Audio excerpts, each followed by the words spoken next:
Good afternoon. The past days have been devastating for each and every Israeli. Israel suffered an unprecedented attack, and the number of casualties is catastrophic, truly unfathomable.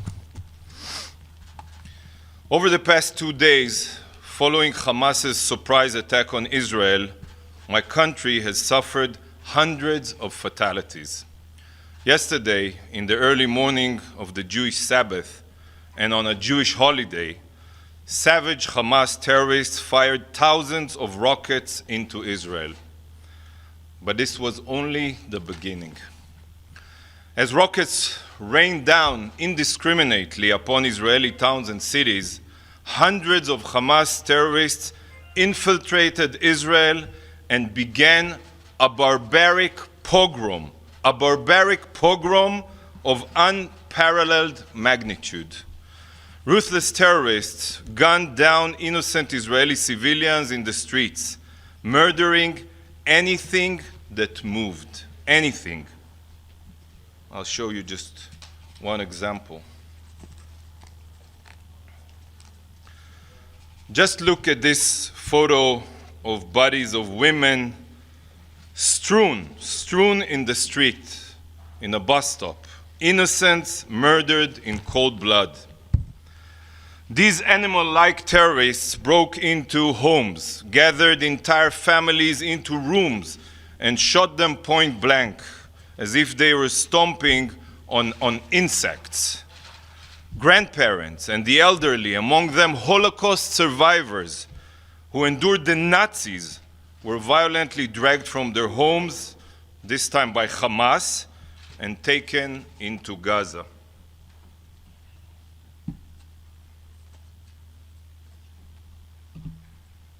Can you get me the photo of the Holocaust survivor? זה לא פה, אם אני אומר זה לא.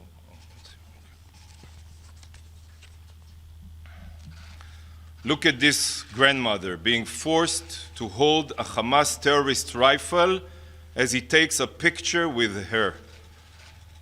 This is inhumane. Inhumane. Mothers and their babies, as well as babies separated from their mothers, were brutally taken hostage. Just look at this video now.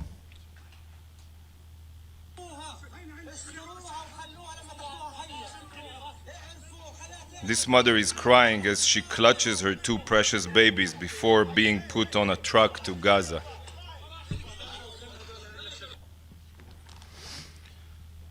These are war crimes, blatant, documented war crimes. But tragically, the abominations don't end here. Hamas terrorists happened upon an outdoor party of hundreds of young Israelis celebrating the holiday weekend. These savages gunned down Jewish revelers just like Nazi death squads in the 1940s. Hundreds were butchered, their bodies mutilated and defiled. And those who survived were taken to Gaza. Listen to this young girl screaming as she is kidnapped, separated from her friend, not knowing what fate awaits her.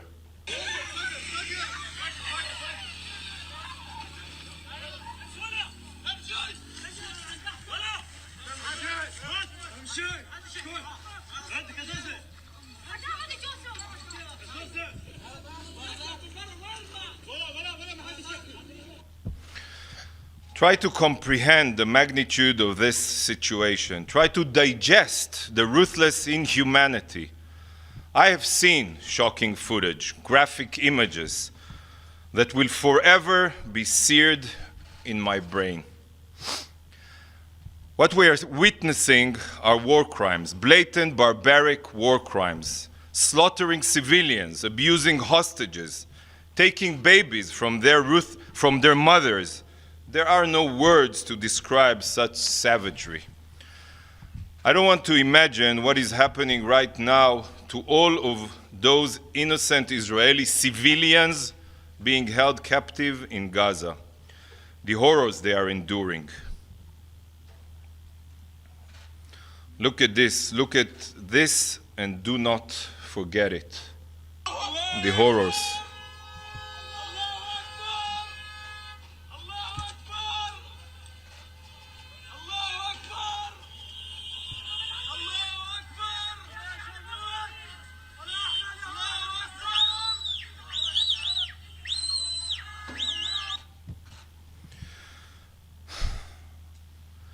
This is Israel's 9/11.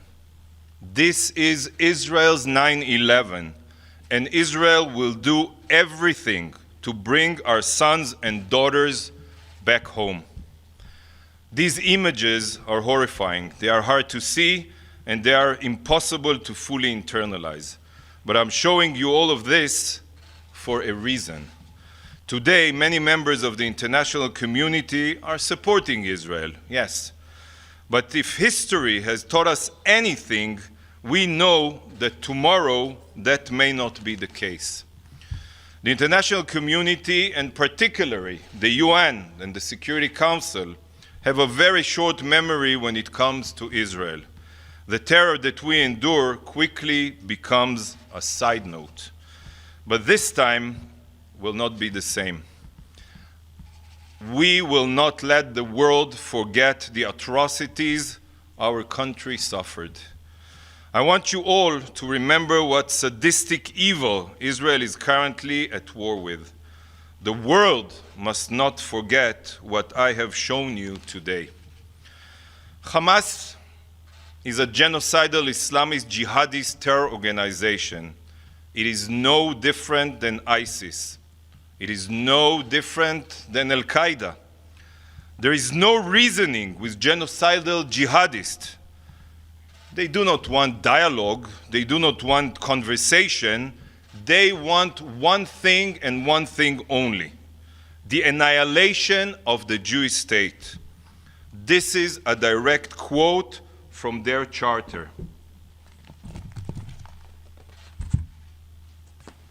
The day of judgment will not come until Muslims fight the Jews and kill them. This is the Hamas charter. And it also says that whenever a Muslim encounters a Jew, he must butcher him. That's the Hamas charter. Internalize this. They want to butcher me. They want to butcher my children, my people, and my nation. They will not stop until they murder every single one of us. And this is precisely why this atrocity is Israel's 9/11. From now, nothing will be as it was. I promise you.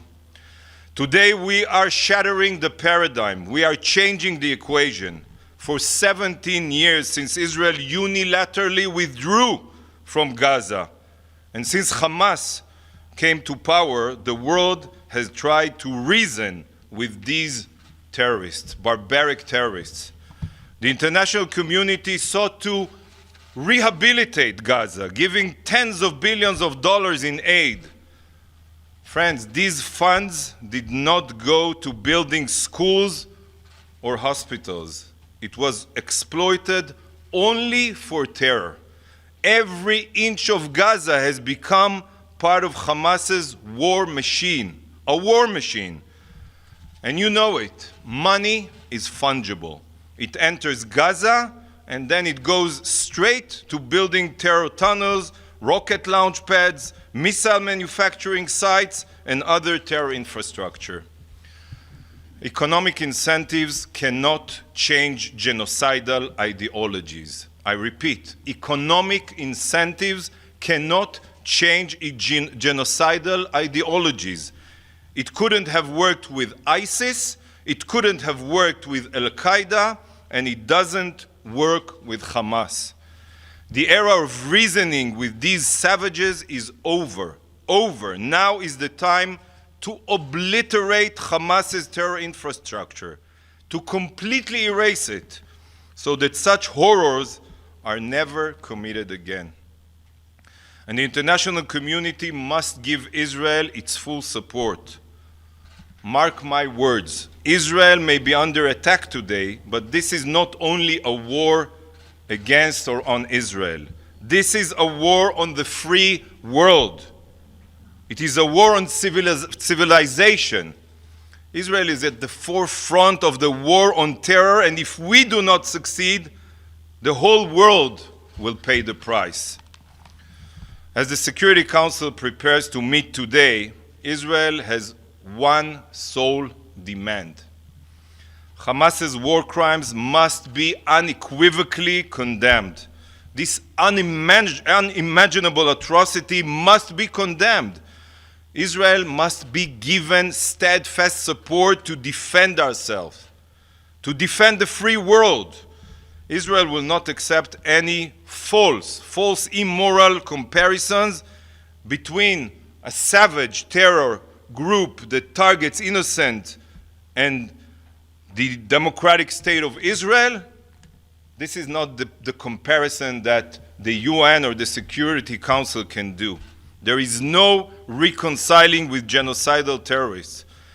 Israel will exact a heavy price on Hamas so that what we witnessed will never repeat itself. In the wake of the Holocaust, the world swore, never again. This very body, the UN, was established on the ashes of the Holocaust. Yet yesterday, we watched as hundreds of Jews were massacred in cold blood. This is a never again moment. We are a resilient people, and we have faced hardships in the past. We have always overcome our challenges, and today will be no different. Israel will fight back, and Israel will prevail. Thank you. Ambassador, it's Pamela Falk from CBS News. Thank you for the briefing.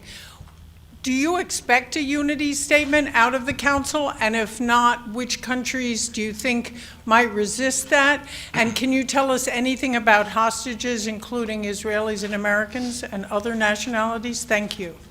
What was your second question? Are there American hostages? Regarding American hostages, I can't get now into details. Obviously, it's an ongoing war now, and we have to be responsible now and double check everything, so I cannot comment on this question.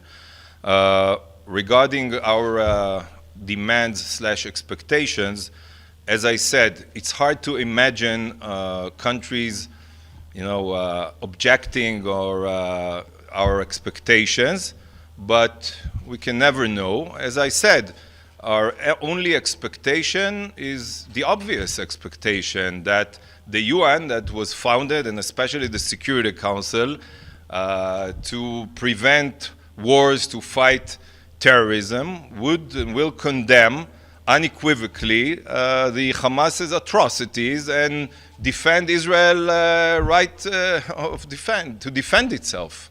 That's it, as simple as it sounds. Thank you. Yes, please, in the back. Your name? Michelle Kellerman with National Public Radio. First of all, is there evidence that either Iran or other UN member states were involved at all in the planning for this? And secondly, are you asking the UN, the ICRC, any other international organization to help with regard to the hostages? We cannot, and obviously we're not going to share our plans and military plans and strategy because it's a war, and we do not intend to share our plans with the enemy. What was your other question? Oh, regarding Iran. Let me say that, again, we don't want to share intelligence. We could see in the last few weeks, maybe that's a separate issue to discuss, we could see the supreme leader of Iran, Ayatollah Khamenei, and how he criticized any country that wants to normalize relations with Israel, how he declared that they want the annihilation of the Zionist regime, as he calls it. He tweeted many anti-Semitic posts and tweets. And we could see a few weeks ago that his president, the Iranian president, the butcher of Tehran, Raisi, met with the leadership of Hamas, and we know that there were meetings in Syria, in Lebanon, if I remember correctly, with other leaders of the terror armies that surround Israel. So obviously, it's easy to understand that they try to coordinate, the military, the terror armies, the terrorists, the proxies of Iran in our region. They try to be coordinated as much as possible with Iran, because for the long term, their goal is to try and destroy Israel with the nuclear umbrella that Iran will provide them with. That's the long-term goal. Yes, please. Ambassador. Hi, Margaret Bashir with Voice of America. Ambassador, you mentioned normalization of relations. Does this mean talks for Israel and Saudi Arabia to normalize are off the table indefinitely? And secondly, President Biden and Prime Minister Netanyahu spoke today. Biden assured him of additional assistance to the IDF. Could you give us some details? We are grateful to the support we receive from the American administration, from President Biden. We are fully coordinated with them. I'm fully coordinated with Ambassador Thomas Greenfield here, as I said, regarding, for example, that we don't expect to see any other statement coming from the Security Council unless it's the content that I just mentioned. We don't want to get into specifics again, but the administration is willing to assist Israel. And what was your first question? On normalization with Saudi Arabia, is that off the table? That's an important question. We don't see any reason that it should be off the table. Again, we believe that there's a moderate, there are moderate countries in our region that wants to normalize relations and live in peace and coexistence. And definitely Saudi Arabia is part of them. When Saudi Arabia was attacked by the Houthis, or when the UAE was attacked by the Houthis, another Iranian proxy in our region, we always condemned it, because I think that all moderate countries should stand together against radicalism, against terrorism. And obviously, that's what Iran wants to achieve, to separate us all. They definitely want to derail the chances of having normalization between Saudi Arabia and Israel. We still want it to happen. We'll do everything that we can to live in coexistence with all of our neighbors. We have time for one more question. Yes. Give them two. Ambassador Neda Tawfiq with the BBC. This format, closed consultations, do you want to see an open meeting of the Security Council? And to those countries who have said this will continue as long as there isn't a peace, a two-state solution, what's your reaction to their statements? It's either being naive or more than being naive, because if I just describe to you and show you some quotes from the Hamas charter, and I don't remember anyone talking about achieving a peace agreement with Al-Qaeda or with ISIS. Peace cannot be achieved with an organization that its sole only goal is to destroy you and to butcher each and every one of your citizens. So it's only about fighting terrorism and radicalism. So therefore, we thought there's no room now to have a real discussion of the Security Council. Again, we are at a war now in Israel. We have hostages being kept in Gaza. We have a constant threat. They are still indiscriminately firing rockets and missiles at our towns and cities. So we are totally focused on achieving our goal to remove this threat from our citizens. So you don't see the purpose of an open Meeting, I just want to make sure that I have that I correct. don't see any reason now to hold an open meeting. Time for one more question. Yes, please. On hostages, there are reports. Where are you from? Paolo Mastrolilli with the Italian daily La Repubblica. On hostages, there are reports. Hostages, there are reports of a possible deal in exchange of restoring electricity, the freedom for children and women. Are you willing to consider something like that without getting into details? We're not even dealing with it right now. As I said, we're not going to share any information or intelligence publicly. I believe you will see that Israel is determined, as I said, to bring back our boys, girls, babies, grandparents who were taken forcefully to Gaza, and we are determined to obliterate the terrorist infrastructure there that is threatening all of us and the future of Israel. Thank you very much. Thank you.